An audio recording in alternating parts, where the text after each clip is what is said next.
And many of you may be familiar with this particular play. Pygmalion by George Bernard Shaw has been well loved. It was a great example of an Edwardian theater that Oscar Wilde and George Bernard Shaw were a part of, which kind of pushed back against the melodrama which had become popular theater at the time. It's thoughtful, and it assumes the audience is able to react and think in very human ways. And so it's one of the wonderful things about the way Bernard Shaw, who's a very quotable author, he appreciates, or he expects at least, that his audience is a thoughtful audience. And so I'm very happy to present this to this group of parents and this group of family and friends. Some of you might know that this particular play, Pygmalion, was such a success as a play that it was turned into a musical in the late 1950s, which on Broadway premiered with Julie Andrews and Rex Harrison, called My Fair Lady. And then the movie version of that, Julie Andrews unfortunately signed this contract with Disney to do this Mary Poppins movie. And so Audrey Hepburn took over the role of Eliza Doolittle. But that very well-loved musical is based upon this play by George Bernard Shaw. So you may recognize, even some of the lines were lifted straight from Shaw. You may recognize the story, but there is some differences. And again, the wonderful quotable nature of Shaw's original work is one to really love and enjoy. I have been very proud of this cast. They did a wonderful first show this morning, and this for their second show. I'm really excited for you to get to see them. I really think I shouldn't say any more.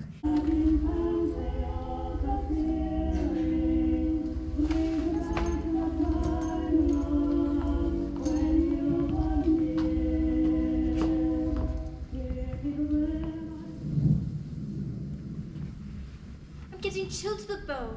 What could Freddy be doing all this time? He's been gone 20 minutes. Not so long, but he ought to have got us a cab by this. We can't stand here till 11:30. It's too bad.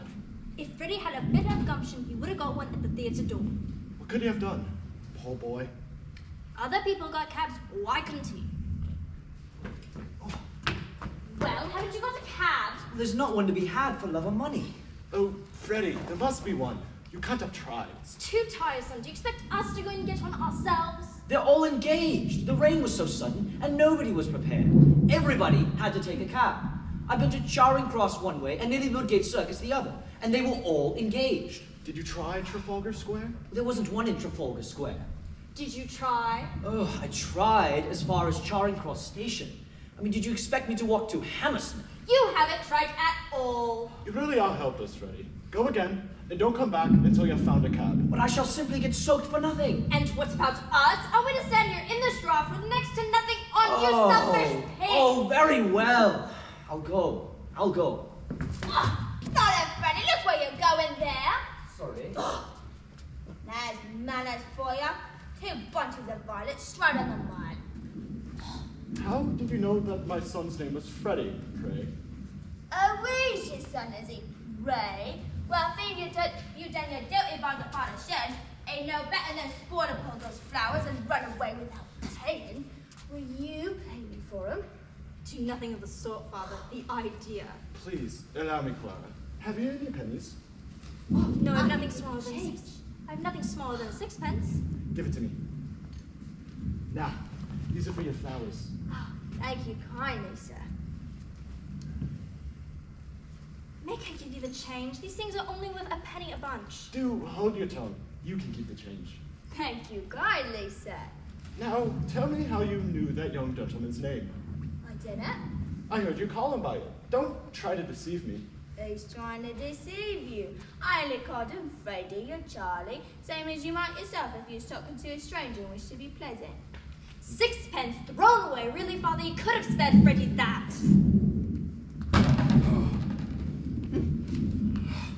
Oh, sir, is there any sign of it stopping? I'm afraid not. It started worse than ever about 2 minutes ago. Dear me. If it's worse, it's a sign it's nearly over. Sure, Cap, and buy a flower for poor girl. I'm sorry, I haven't any change. Oh, go on. Do you buy a flower for me? I can change half a I have nothing smaller than a sovereign. Oh, please give me change. Anything else? Now don't be troublesome. There's a good girl. I really don't have any change. Stop. Here's 3 halfpence, if that's any use to you. Thank you, sir. You best be careful. Give him a flower for it. There's a bloke here behind taking down every blessed word you're saying.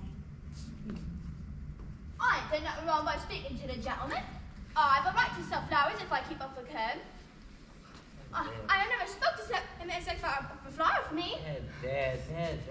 Who's hurting you, you silly girl? What do you take me for? I take my Bible oath, I never said a word. Shut up. Do I look like a policeman? Well, then what did you take down my words for? How do I know whether you took me down right? You just show me what you wrote about me. Blimey, what's that? That ain't proper right, I can't read that. I can. Chip, Captain, buy a flower off a poor girl. It's because I called him Captain. Oh, I meant no harm, sir. Don't let Leia charge for saying a word against me like that. I make no charge. Really, sir, if you are a detective, you need not begin protecting me against molestation by young women until I ask you. Anybody could see the girl meant no harm. How do you come to be up so far east? You were born in Listen Grove. What's my arm in leaving this in Grove? It weren't fit for a pig to live in, and I had to pay 4 and 6 a week. Live where you like, but stop that noise. Come. You can't touch me. You have a right to live where you please. Oh, let him say what he likes. How do you know I come from Listen anyhow? Yes, tell him where he come from if you want to go fortune-telling. Cheltenham, Harrow, Cambridge, India. Quite right. I say, do you do this for your living at a music hall? I have thought of that. Perhaps I shall someday. Oh, let him say what he likes. Stop messing with a poor girl. Where on earth could Freddie be? I shall get pneumonia if I stand in this draft any longer. Rose Court. Will you keep your impertinent remarks to yourself? Did I say that out loud? I didn't mean to. I beg your pardon. Your father's Epsom, unmistakably. How very curious. I was brought up in Large Lady Park, near Epsom. Oh, what the devil of a name. Excuse me. You want a cab, do you? Don't dare speak to me. Oh, please, Clara. We should be so grateful to you, sir, if you found us a cab. Thank you.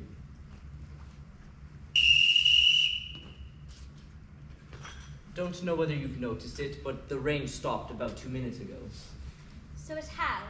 Us listening our time and listening to your silliness. It's quite fine now, Clara. We can walk to a motor bus. Come. But the cab, oh, how tiresome. Poor girl. Odd enough for her to live without being worrited and chivvied. How do you do it, if I may ask? Oh, simply phonetics, the science of speech. That's my profession, also my hobby. Happy is the man who can make a living off his hobby. Now you could spot an Irishman or a Yorkshireman by his brogue, and I can place any man within 6 miles. I could place him within 2 miles in London, sometimes within 2 streets. To being ashamed of myself. I'm a manly coward. But is there any living in that? Oh yes, very Let him say frequently. what he likes. Woman! Seize this detestable boo-booing instantly, or else seek the shelter of some other place of worship. I have a right to stand here if I like, same as you. A woman who utters such depressing and disgusting sounds has no right to be anywhere, no right to live. Remember that you are a human being with a soul and the divine gift of articulate speech. Your native language is the language of Shakespeare and Milton and the Bible. Don't sit there crooning like a Billy's pigeon. What a sad God. You see this creature with her curbstone English that'll keep her in the gutter to the end of her days. Well, sir, in 3 months I could pass that girl off as a duchess at an ambassador's garden party. I could even get her a place as lady's maid or shop assistant, which requires better English. Now that's the sort of work I do for commercial millionaires. And on the profits of it, I do genuine scientific work in phonetics, and a little as a poet on Platonic lines. I myself am a student of Indian dialects. Are you? Do you know Colonel Pickering, author of Spoken Sanskrit? I am Colonel Pickering. Who are you? Henry Higgins, author of Higgins' Universal Alphabet. I was going from India to meet you. I was going to India to meet you.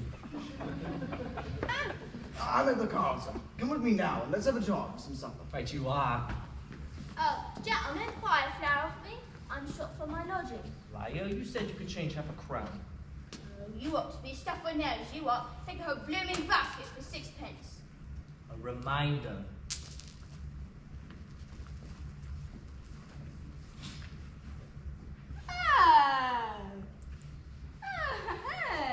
I got a cab! I got a cab at last! Excuse me, miss. Where were the two that were here? They walked to a bus when the rain stopped. And left me with a cab on my hands? Oh, damnation! Oh. No, never you mind, young man. I'm going to go with a taxi. Oh. Well, I'm dashed.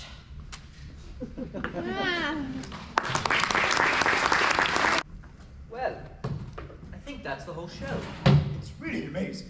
You haven't taken half of it in, you know. Oh. I rather fancy myself because I can pronounce 24 distinct vowel sounds, but your 130 beats me. I can hardly hear a bit of difference between most of them. Oh, that comes with practice. You hear no difference at first, but you keep on listening, and presently you'll find that they're all different, just as A is from B. What's the matter? A young woman wants to see you, sir. A young woman? What does she want? Well, sir, she says you'll be glad to see her when you know what she's come about. She's quite a common girl, very common indeed. I should have sent her away, only I thought perhaps you wanted her to speak into your machines. That's all right, Pierce. Has she an interesting accent? Oh, something dreadful, sir, really. I don't see how you can take an interest. Let's have her up. Her up, Pierce. Very well, sir, as you say. Now, this is rather a bit of luck. We'll set her talking, and I'll take it down at Belle's visible speech. Then we'll get her on the phonograph so you can turn her on as often as you'd like with the written transcript before you. This is the young woman, sir. Good morning, ma'am. Well, have you sit down right... This is the girl I jotted down last night. She's no use. I got all the records I want to build this in Grove lingo. Be off with you. I don't want you. Oh, don't you be so saucy. You ain't know where I come for yet. Did you tell him I come in a taxi? Nonsense, girl. What do you think a gentleman like Mr. Higgins' case if you came in? Oh, we are proud. He ain't above giving lessons, not in my head, and say so. And if my money's not good enough, I can go elsewhere. Good enough for what? Good enough for you. Now you know, don't you? I've come to have lessons, I am, and I pay for them too, make no mistake. Well, what do you expect me to say to you? If you was a gentleman, you might ask me to sit down, I think. Pickering, shall we ask this baggage to sit down, or shall we throw her out the window? I wouldn't be called a baggage when I've offered to pay like any lady. What is it you want, my girl? I want to be a lady in a flower shop instead of selling at the corner of Tottenham Court Road. But they won't take me unless I can talk more genteel. He said he could teach me, and here I am ready to pay and not asking any favour, and he treats me as if I was dirt. How much? Now you're talking. I thought you'd come off it once you saw a chance of getting back a bit what you chucked at me last night. Sit down. Sit down, girl. Do as you're told.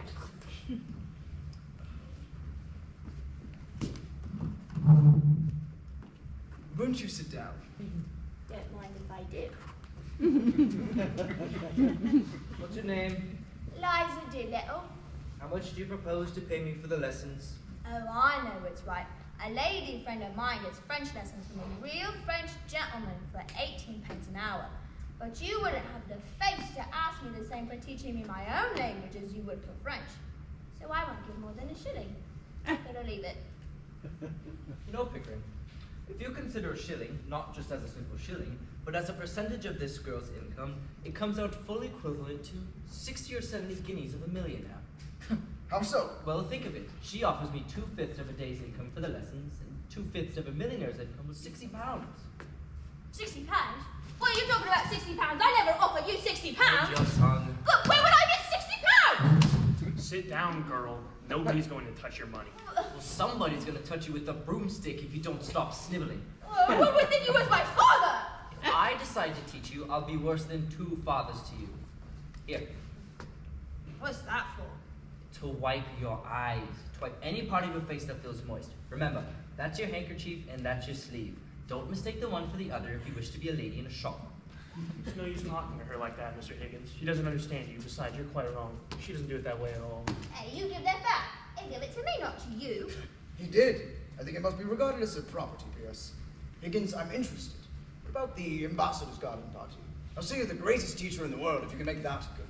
I'll bet you all the expenses of the experiments, you can't do it. And I'll pay for the lessons. Oh, you are real good. Thank you, Captain.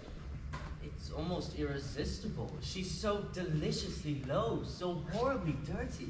Oh, I ain't dirty. I wash my face and I come here, I did. Well, you're certainly not going to turn her head with flattery, Higgins. Oh, don't say that, sir. There's more ways than one of turning a girl's head.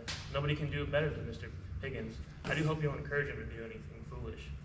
Now what is life but a series of inspired follies? Never lose a chance, it doesn't come every day. I shall make a duchess out of this draggle-tailed gutter snipe. Yes, in 6 months. 3 if she has a good ear and a quick tongue. I could take her anywhere and place her as anything. We'll start today, now, this moment. Yes, take but- her away and clean her, Pierce. Take all her clothes off and burn them. Ring up Whitley or somebody for new ones. Wrap her in brown paper till they come. You know, gentlemen, you're not to talk of such things. I'm a good girl, I am, and I know the like of man you are, I do. We want none of your Listen Grove prudery here, young woman. You've got to learn how to behave like a duchess. Take her away, Pierce. If she gives you any trouble, warrant her. No! I'll call the police, I will. Oh, come, Higgins. Be reasonable. You must be reasonable, Mr. Higgins, really. You must. You can't walk over everybody. My dear Pierce, my dear Pierce, I never had the slightest intention of walking over anybody. All I propose is that we must help this girl to prepare and fit herself for her new station in life. Did you ever get anything like that, sir? Never, Pierce, never. What's the matter? Well, the matter is, sir, you can't take a girl up as if you're picking up a pebble on the beach. Why not? Why not? We don't know anything about her. What about her parents? I got no parents. They told me I was old enough to earn my own living and kicked me out. Where's your mother? I ain't got no mother. That turned me out was my 6th stepmother. But I done without him, I'm a good girl, I am. Very well then. What on earth is all this fuss about? The girl doesn't belong to anybody. She's no use to anybody but me. You can adopt her, Pierce. Take her downstairs and... It doesn't occur to you, Higgins, that the girl has some feelings. Oh no, I don't think so. Nothing that we need bother about. Have you, Eliza? I got my own feelings, same as anyone else. Will you please keep to the point, Mr. Higgins? I want to know on what terms the girl is to be here. Is she to have any wages? What has become of her when you finish your teaching? You must look ahead a little. Have some chocolates, Eliza. At the end of 6 months, you are to go to Buckingham Palace in a carriage, beautifully dressed. If you are not found out, you shall have a present award of 7 and 6 pence to shut life with as a lady in a shop. Now, are you satisfied, Pickering? Can I put it any more plainly or fairly, Pierce? I think you better let me speak to the girl properly in private. Come with me, Eliza. You're a great bully, you are. I won't stay here if I like, and I won't let nobody wallet me. I never have to go to Buckingham Palace, and I'm a good girl, I am. You don't understand the gentleman. Come with me. Well, why I stay for it? If I know what I would let myself in for, I wouldn't have come here. I'm a good girl, I am, and I won't often be put upon, and I got my feelings.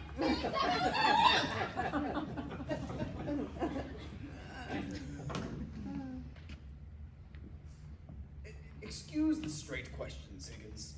Are you a man of good character where women are concerned? You ever met a man of good character where women are concerned? Yes, very frequently. Well, I haven't. I find that whenever I make friends with a woman, I become selfish and tyrannical. Women upset everything. Oh, come, Higgins, you know what I mean. If I'm to be in this business, I shall feel responsible for that girl. I hope it's to be understood that no advantage shall be taken of her position. That thing is sacred, I assure you. You see, should it be a pupil, and teaching would be impossible unless pupils were sacred. If you please, sir, the trouble's already beginning. There's a dustman downstairs. Alfred Doolittle's here. He says you have his daughter. Phew, I say. Send the blackguard up. Very well, sir.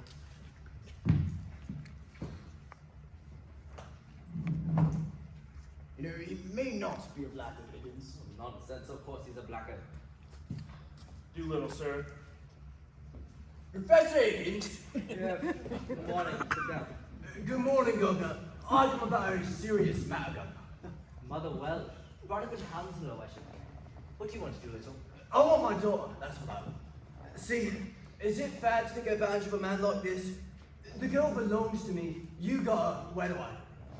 Your daughter had the audacity to come into my house and ask me to teach her how to speak properly so that she could get a place as a lady in a fur shop. This gentleman and my housekeeper have been here all the time. How dare you come here and attempt to blackmail me? Don't take him a man like that, Governor. It was like this, Governor. The girl took a boy in a taxi to give him a jaunt, son of a landlady is. Well, she sent the boy back for her luggage when she heard you was willing for her to stop him. I met the boy at the corner of Longacre and Indale Street. He told me what was up. And I asked you, what was my feelings and my duty as a father? I says to the boy, you bring me her luggage, I says. So you came to save her from worse than death, yes? Just so, Governor, that's right. But why did you bring her luggage if you intended to take her away? Have I said a word about taking her away? Have I now? Listen here, Governor. You and me is men of the world, ain't we? Oh, men of the world, are we? You better go, Pierce. I think so indeed, sir. The floor is yours, Mr. Doolittle. Thank you, Governor. See, the truth is, Governor, I've taken a sort of fancy to you. And if you want the girl, I'm not so set in having her back. But what I might be open to is an arrangement. Regarding that of a young woman, she's a fine, handsome girl. As a daughter, she's not worth her keep. So I tell you straight, all I ask is my rights as a father. And you're the last man alive to expect me to let her go for nothing. Well, what's a £5 note to you? And what's Eliza to me? I hope you understand, Mr. Doolittle, that Mr. Higgins' intentions are entirely honorable. Of course they are, Governor. If there was not, I was 50. Do you mean to say, you callous rascal, that you'd sell your own daughter for £50? Not in a general way, I wouldn't, but to oblige a gentleman such as yourself, I'd do a good deal, I assure you. Have you no morals, man? Can't afford them. Neither could you if he was as poor as me. Not that I mean any harm by it, but if Eliza's gonna have a bet out of this, why not me too? I don't know what to do, Pickering. There's no question that as a matter of morals, it is a positive crime to give this chap a father. Yet I do feel a sort of rough justice in this claim. That's it. That's all I ask. A father's heart, as it were. Well, I understand the feeling, but really, it seems hardly right. Don't say that, Governor. Don't look at it that way. What am I, Governor's vote? I ask you, what am I? I'm one of the undeserving poor. That's what I am. Think of what that means to a man. It means he's up against middle-class morality all the time. If there's anything going on, and I put in for a bit of it, it's always the same story. You're undeserving, so you can't have it. My niece is the most deserving widows that's ever got money out of charity. Pickering, if you listen to this man another minute, we shall have no convictions left. £5, I think you said? Thank you, Governor. You are. Good morning, Governor. Beg pardon, miss. God, don't you recognize your own daughter? Blimey, it's your son. This? What, don't I look silly? Silly. Oh, I should have got right with my own. Well, I never thought she'd clean up as good looking as that. She's a credit to me, ain't she? Oh, it's easy to clean up here, it is. Hot and cold water on tap just as much as you like, and warm wooden towels there is, and a wooden bowl of soap smelling just like primroses. Now I know why ladies are so clean. I'm glad the bathroom met with your approval. Oh, it did, not all of it, and I don't care who hears me say it. She ain't accustomed to it, you see. But she'll soon pick up your free and easy ways. I won't pick up no free and easy ways. I'm a good girl, I am. Don't give me on your lip. Don't let me hear you giving this gentleman none of it neither. Or you hear about from me, see? Have you any further advice to give before you go, Doolittle? Your blessing, for instance. No, Governor. I ain't such a mugger to put my children up to all I know myself. I'm not to keep them without them. If you want Eliza's mind improved, you do it yourself with a strap. So long, John.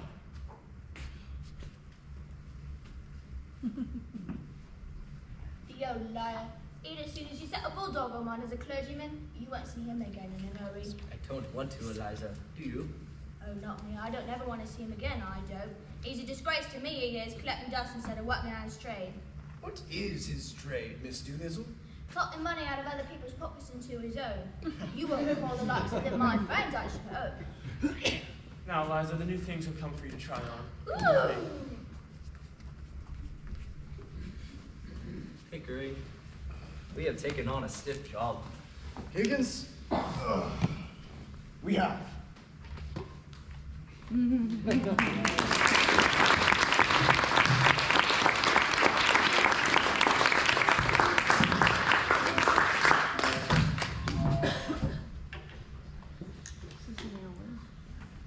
Harry, what are you doing here today? It is my home day. You promised not to come.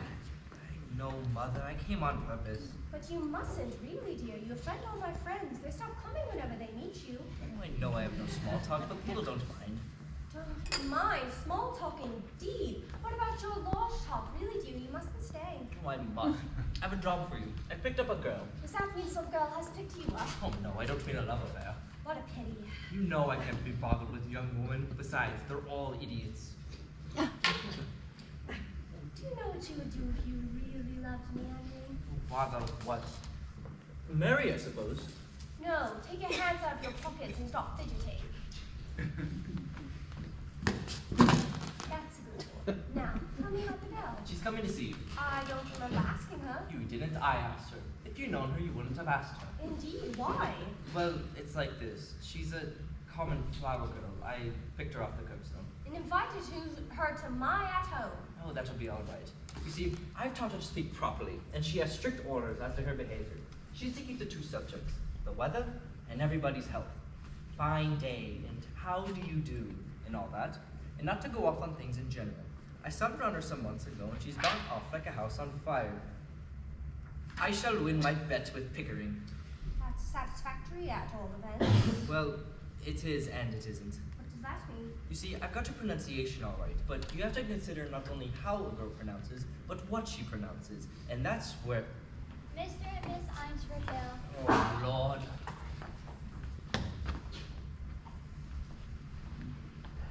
How do you do? How do you do? How do you do? My son, Henry. Your celebrated son. I have longed to meet you, Professor Higgins. Delighted. How do you do? I've seen you before. I haven't the ghost of a notion where, but I've heard your voice. Well, I'm sorry to say that my celebrated son has no manners. You mustn't mind him. I don't. Oh, have I been rude? I didn't mean to. I beg your pardon. Colonel Pickering. How do you do, Mrs. Higgins? How do you do? Do you know Mr. Einsford Hill? Miss Einsford Hill? How do you do? Has Henry told you what we've come for? We were interrupted. Oh, Henry, really? Are we in the way? Absolutely not. You couldn't have come at a more fortunate time. We want you to meet a friend of ours. Yes, by George. We want 2 or 3 of you, and you'll do as good as anybody else. Young Mr. Einsford Hill. God of heaven, another of them. How do you do? How do you do? Colonel Pickering. How do you do? And I don't think you know my son, Professor Higgins. How do you do? I'll take my oath I've seen you before somewhere. Where was it? I don't think so. Well, here we are anyhow.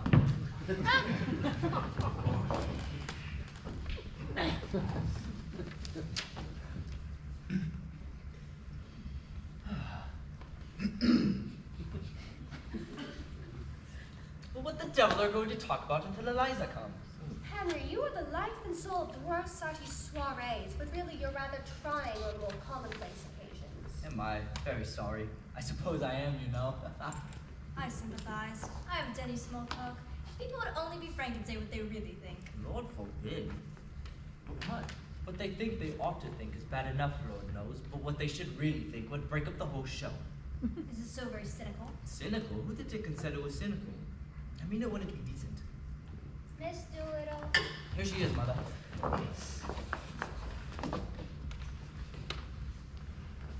How do you do, Mrs. Higgins? Mr. Higgins told me I might come. Quite right. I'm very glad indeed to meet you. How do you do, Miss Doolittle?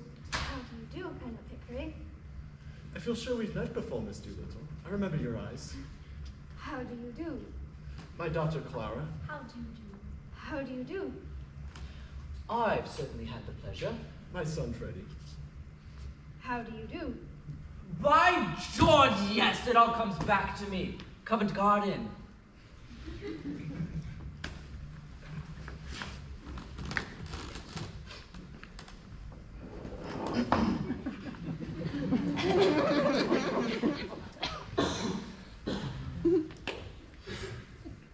Will it rain, do you think? The shallow depression in the west of these islands is likely to move slowly in an easterly direction. There are no indications in any great change in the barometrical situation. Oh, how awfully funny! What is wrong with that, young man? I bet I got it right. Killing. I sure hope it won't turn cold. There's so much influenza about. It runs right through our entire family regularly every spring. My aunt died of influenza. But it's my belief that they done the old woman in. Done her in. Yes, Lord love you. Why should she die of influenza? She come up with diphtheria right enough the year before. Dear me. What call of a woman with that strength in her have to die of influenza? What become of her new straw hat that should have come to me?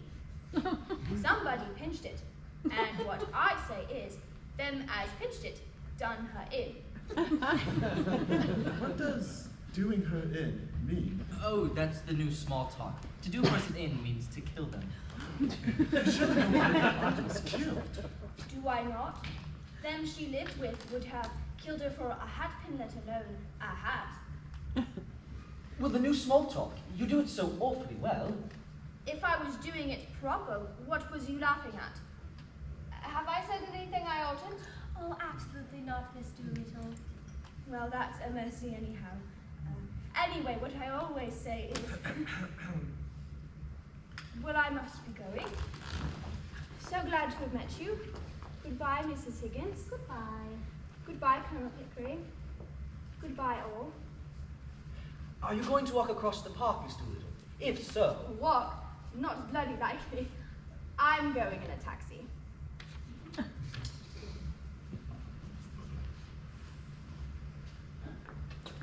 Well, I really can't get used to the new ways.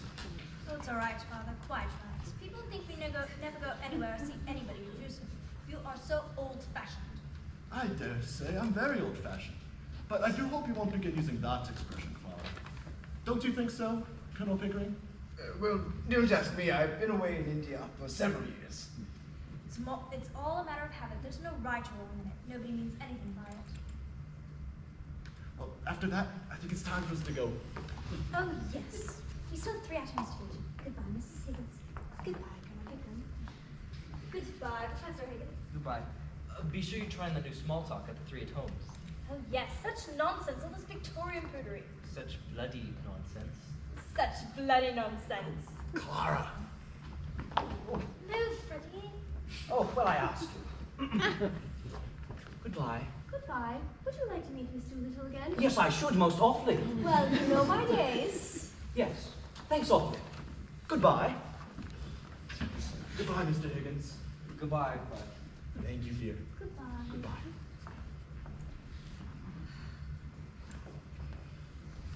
Well, Mother, is Eliza presentable? You silly boy, of course she's not presentable. She'll try and put your art in a dressmakers. But if you think she doesn't give herself away every sentence she utters, you must be perfectly cracked about her. But don't you think something might be done? Something to remove the sanguinary elements from her conversation? Not so long as she is in Henry's I hand. mean to say that my language is improper. No, dear, be quite proper. Say a canal barge, but not a garden party. All right, very well, if you say so. I suppose I don't always talk like a bishop.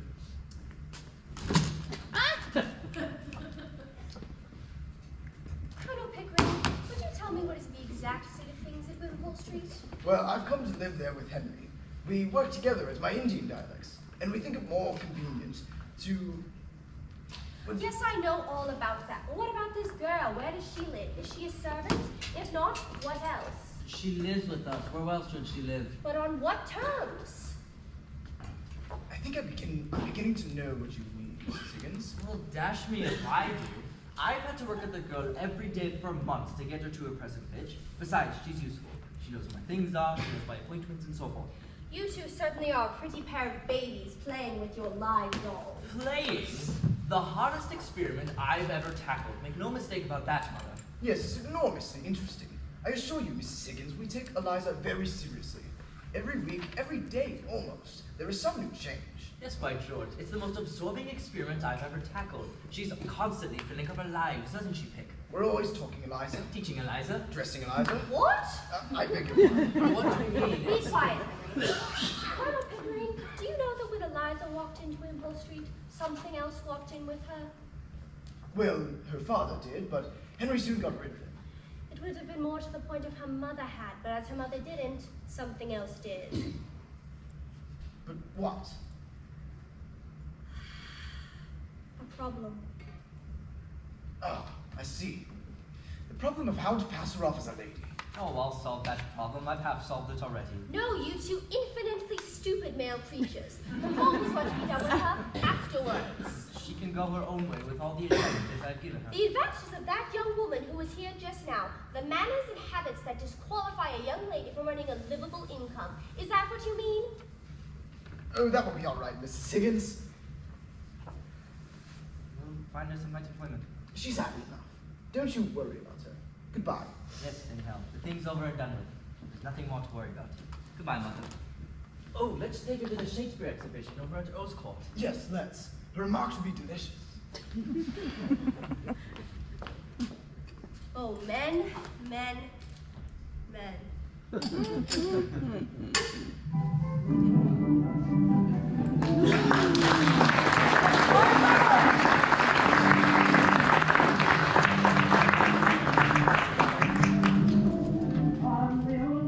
be going out again. Right. Can Pierce go to bed? We won't be needing anything more, will we? Oh, Lord, no. I say, if we leave these things lying about in the drawing room, Pierce will roll. Chuck them over the banisters into the hall. He'll find them in the morning and put them away, all right. He'll think we were drunk. We are, slightly. Are there any letters? I didn't look.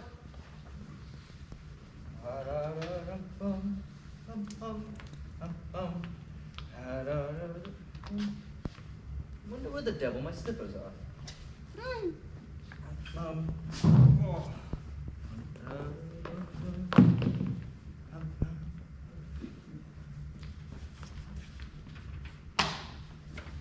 Oh, Lord, what an evening. What a crew. What silly tomfoolery. Oh, they're there, are they? Well, I feel a bit tired. It's been a long day. The dinner party, the garden party, and the opera. Rather too much of a good thing. You've won your bet, Higgins. Eliza did the trick and something to spare, eh? Thank God it's over. Were you nervous at the garden party? I was. Eliza didn't seem a bit nervous. Oh, she wasn't nervous. I knew she'd be all right. Oh, come, the garden party was frightfully exciting. My heart began beating as anything. Yeah, for the first 3 minutes. But once I saw that we were going to win, hands down, I felt like a bear in a cage, hanging about doing nothing. I say, Pig, never again for me. No more artificial duchesses. The whole thing has just been simple purgatory. Ah, you've never been broken in properly to the social routine. I rather enjoy dipping into it again myself occasionally. It makes me feel young again. Yes, however, now I can go to bed without having to dread tomorrow. I think I shall turn into. Still, it's been a great success. An immense success. A triumph for you. Good night. Good night. Turn out the lights, Eliza, and tell Pierce I won't have coffee in the morning. I'll take tea.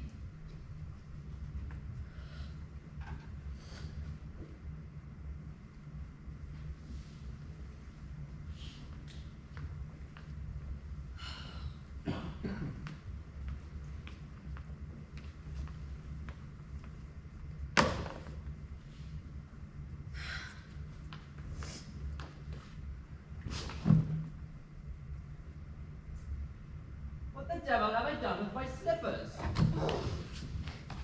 There are your slippers, and there! Take them and then you have have a day's luck with them! On earth? What's the matter? Get up. Anything wrong? Nothing wrong with you. I've won your bet before you, haven't I? I don't matter, I suppose. You won my bet. You? Presumptuous insect. I won it. What on earth did you throw those slippers at me for? Because I wanted to smash your face. Why didn't you leave me there where you picked me out of in the gutter? And thank God it's all over now that you can throw me back there to do you. Ah, would you? Buzzing, you cat. Now sit down and be quiet. What's to become of me? What the devil do I know is to become of you? What does it matter what becomes of you? You don't care. I know you don't care. I'm nothing to you. I'm dead to you. Not so much as them slippers. Those slippers. Those slippers. I didn't think it made any difference now. Why have you begun going on like this? May I ask whether you complain of your treatment here? No. I presume you don't pretend I have treated you badly. No. Well, I'm glad to hear it. Perhaps you're tired after the strains of the day. Will you have a glass of champagne? No. Thank you. This has been coming on you for some days. I suppose it's only natural for you to be anxious about the garden party, but that's all over now. There's nothing more to worry about. No, nothing more for you to worry about. Oh God, I wish I was dead. Why? In heaven's name, why? Listen to me, Eliza. All this irritation is purely subjective. Oh, I don't understand. I'm too ignorant. It's only imagination, low spirits, and nothing else. Now have a little cry, say your prayers. That's what make you comfortable. I heard your prayers. Thank God it's all over. Well, don't you thank God that it's over? Now you are free and can do what you like. What am I fit for? What have you left me fit for? What am I to do? Where am I to go? What's to become of me? Oh, that's what's worrying you, is it? I shouldn't bother about it if I were you. I should imagine you won't have much difficulty settling yourself somewhere or other. Though I hadn't quite realized that you were going away.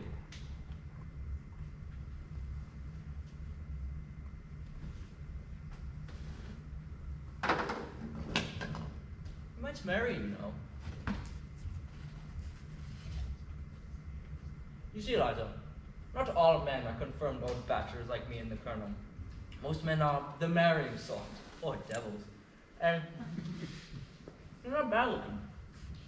It's quite a pleasure to look at you sometimes. But not now, of course, because you're crying and you're looking as ugly as the very devil. But when you're quite yourself and all right, you're what I should call attractive. That is to the people of the marrying life, you understand. I dare say my mother could find a chap who do very well. We were above that at the corner of Tottenham Court Road. What do you mean? I sold flowers. I didn't sell myself. Now that you made a lady of me, I'm not fit to sell anything else. Harsh, Eliza. You needn't marry a fellow if you don't like him. What else am I to do?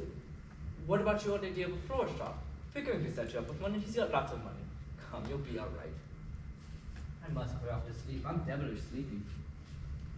I came down here for something. I forget what it was. Your slippers. Oh, yes. You shined them at me. Before you go, sir, do my clothes belong to me or to Colonel Pickering? What the devil use would they be to Pickering? He might want them for the next girl you pick up to experiment on. Is that the way that you feel towards us? Oh, I don't want to hear any more about that. All I want to know is what I may take away with me. My own clothes were burnt. What does it matter? I don't want to be accused of stealing. Stealing? You shouldn't have said that, Eliza. That shows a want of feeling. Oh, I'm sorry. I'm only a common ignorant girl, and in my station I have to be careful. There can't be any want of feeling between the likes of you and the likes of me. Please, will you tell me what belongs to me and what doesn't? You may have the whole damned household if you'd like. Except the jewels. They're hired. Will that satisfy you? Stop, please.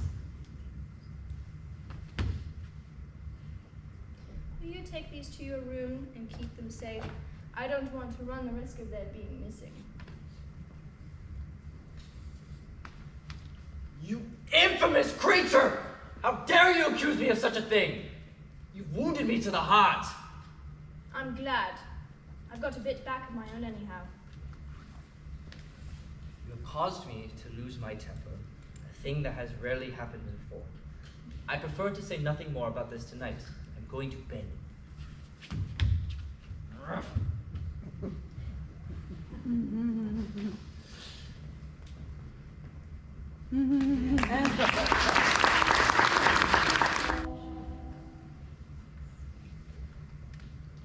Mr. Henry, ma'am, is down to Colonel Pickering. Well, show them up. They're using a telephone, ma'am. Telephone to the police, I think. What? Mr. Henry's in the state, ma'am. I thought I'd better tell you. If you had told me that Mr. Henry was not in state, it would have been more surprising. Go upstairs and tell Miss Doolittle not to come down till I ask for her. Yes, ma'am. Look here, Mother. Here's a confounded thing. Yes, dear. Good morning. What is it? Eliza's bolted. You must have frightened her. Frightened her? Nonsense. She was left last night as usual to turn off the lights and all that. And instead of going to bed, she changed her clothes and went right off. Her bed wasn't slept in. She came in a cab for her things before 7 this morning, and that fool Pierce let her have her before telling me a word about it. What did I do? Do without Henry, I'm afraid. The girl has a perfect right to leave if she so chooses. I can't find anything. I don't know what appointments I've got. Good morning, Mrs. Higgins. Has Henry told you? Well, of course Henry's told me. What right have you two to go to the police and give the girl's name as if she was a thief or a lost umbrella? Really? We want to find her. Really? Yes, we can't let it go like this, Mrs. Higgins, you know. What are we to do? You two have no more sense, either of you, than 2 children. Why Mr. Henry, a gentleman wants to see you very particular. He's been sent on from Wimpole Street. Father, I can't see anyone now. Who is it? Mr. Doolittle, sir. Doolittle? You mean the dustman? Dustman? Oh, no, sir. A gentleman. By George, Pick, it's some relative of hers that she's run off to. Someone we know nothing about. Send him up, quick. Yes, sir. Genteel relatives, now we shall hear something. Mr. Doolittle. See here? Do you see this? You done this. On what, man? This I tell you. Look at this hat. Look at this coat. Has Eliza been buying you clothes? Eliza, not she, not that. Why would she buy me clothes? Good morning, Miss Doolittle. Won't you sit down? Asking your pardon, ma'am. I'm that fool of Buzz Avenue. I can think of anything else. What the dickens has happened to you? Guess what has my son done to you, Mr. Doolittle? Done to me, ruined me, destroyed my happiness, tied me up and delivered me in the hands of middle-class morality. You're raving, you're drunk, you're mad. I gave you £5. Drunk am I? Mad am I? Tell me this.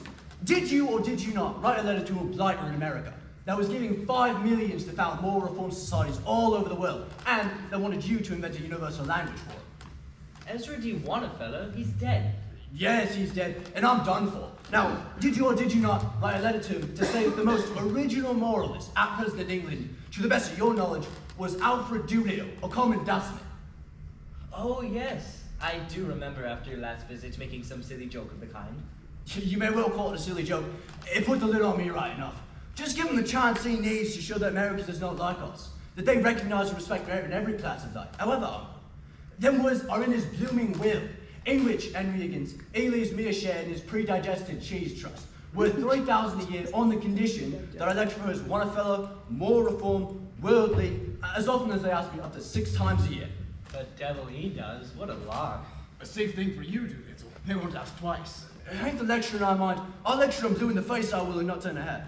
It's making a gentleman of me that I object to. Who else than to make a gentleman of me? I was free, I was happy, no one warranted, tied neck and heels, when everybody touches me for money. I have to live for others and not for myself. That's middle-class morality. You talk of losing Eliza, don't you be anxious. I bet she's on my doorstep by this. And the next one to touch me for money, Mr. Higgins, will be you.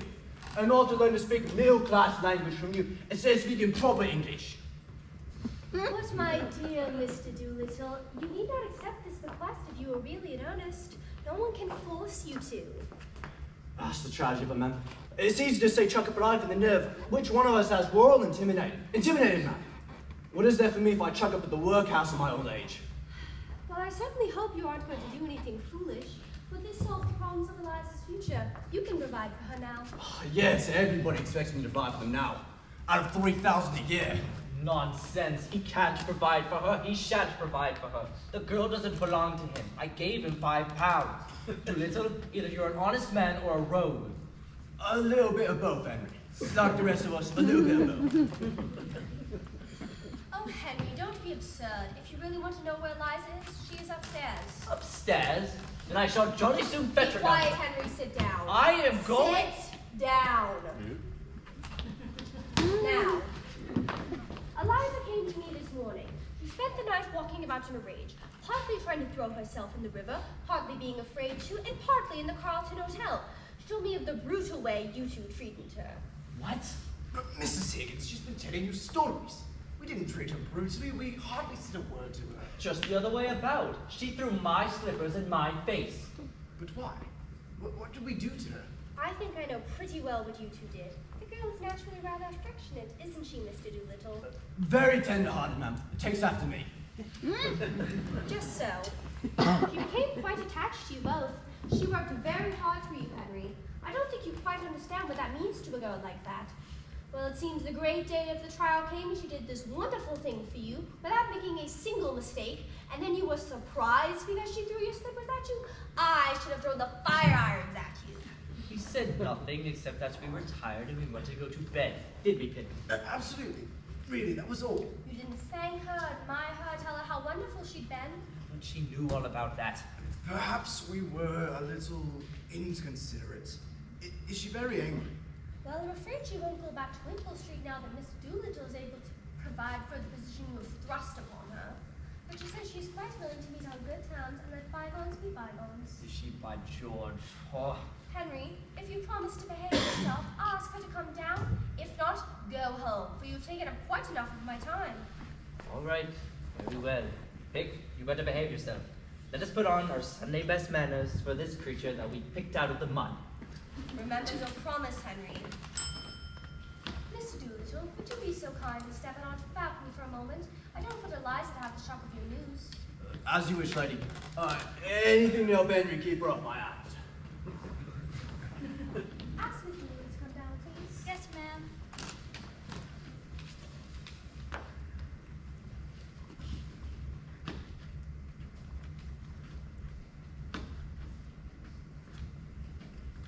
Good morning, Professor Higgins. Are you quite well? Am I? Oh, of course you are. You were never ill.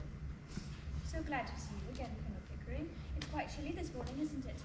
Don't you dare try this game on me. I taught it to you and it doesn't take me in. Now get up, come home, and don't be a fool.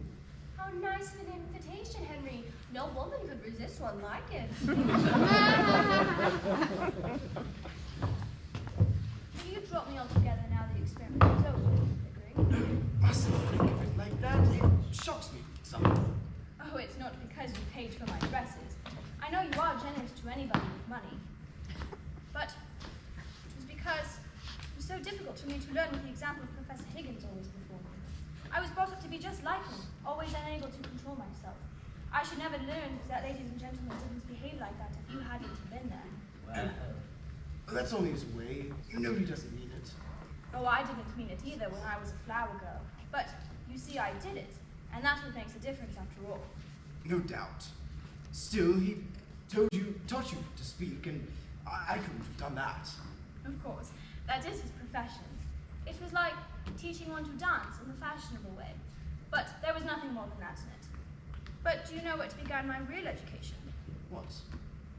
Your calling me Miss Doolittle that first day I walked in on Wimpole Street. That was the beginning of self-respect for me. And there were 100 little things that you did that you never noticed. Things that came naturally to you. Things like standing up and taking off your hat and opening doors. Oh, that was nothing. Yes, things that showed that you thought and felt about me as if I was something better than a scullery maid. Though I know you would have been just the same to a scullery maid if she'd been let into the drawing room. You never took off your boots in the dining room when I was there. Oh, you can't blame him. Mr. Higgins takes off his boots all over the place. I know. I'm not blaming him. It is his way, isn't it? But it made such a difference to me that you didn't do it. You see, the difference between a lady and a flower girl is not how she behaves, but how she is treated. I shall always be a flower girl to Professor Higgins, for he always treats me as a flower girl and always will.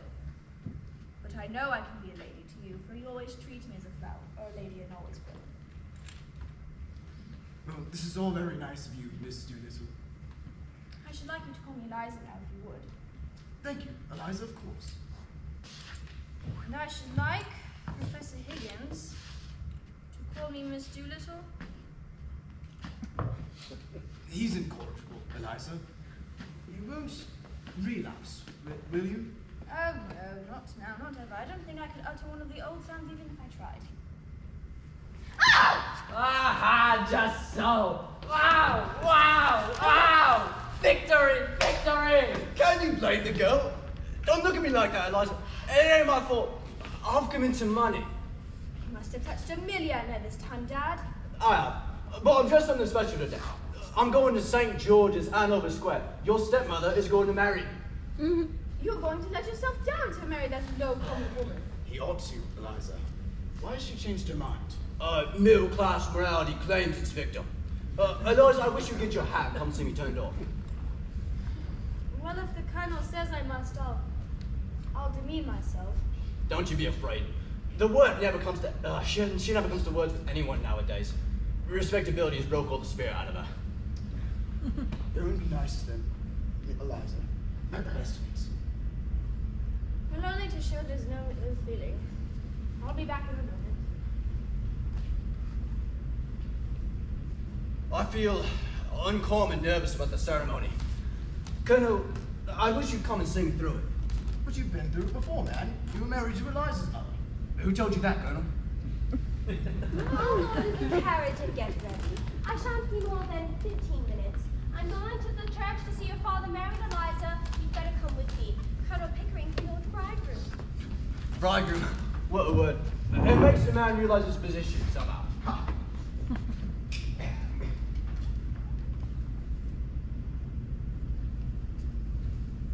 Well, Miss Doolittle, have you had enough?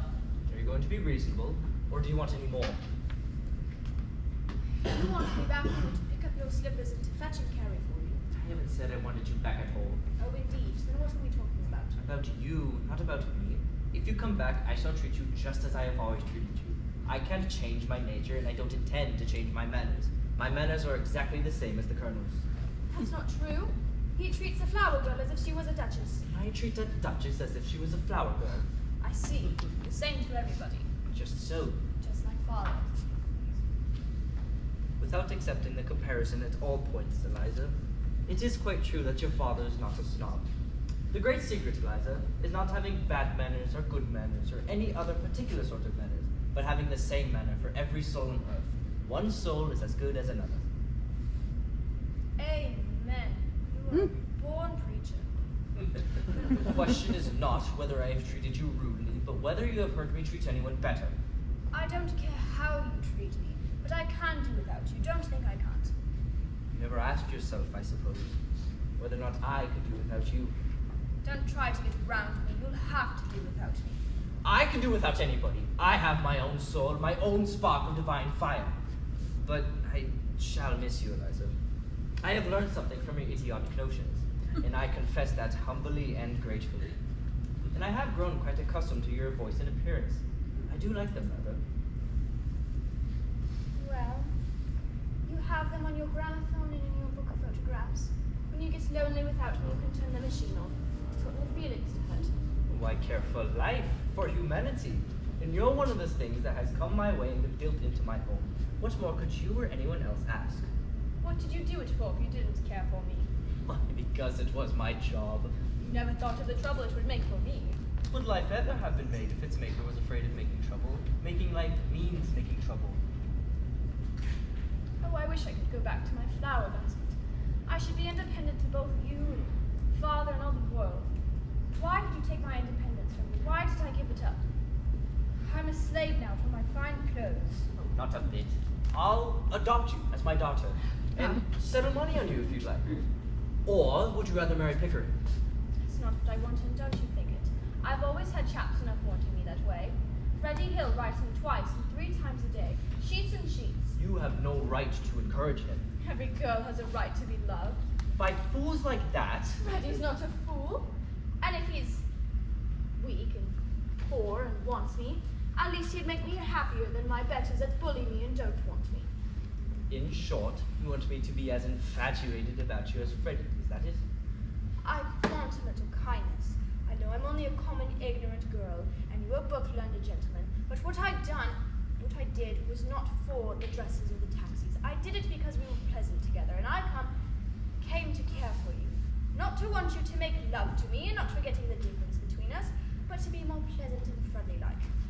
Well, of course, that's just how I feel. And how Pickering feels. That's not a proper answer to give me.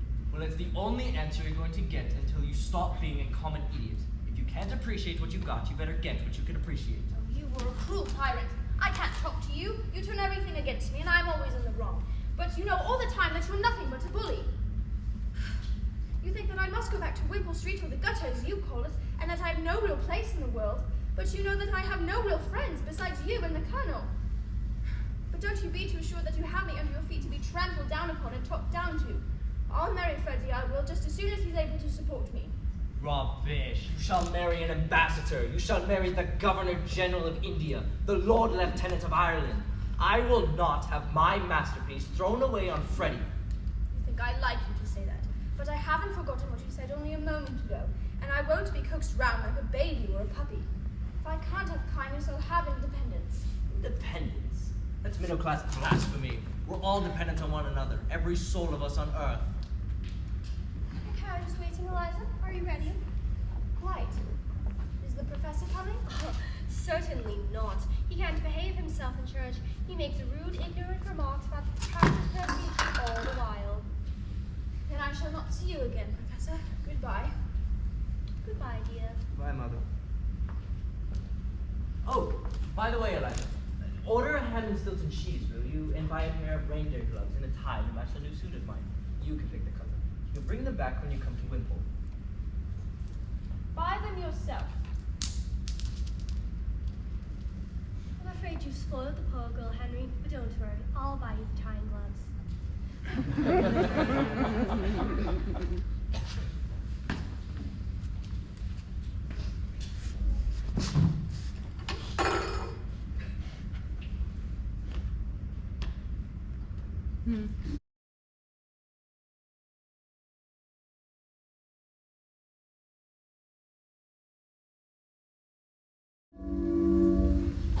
Yes,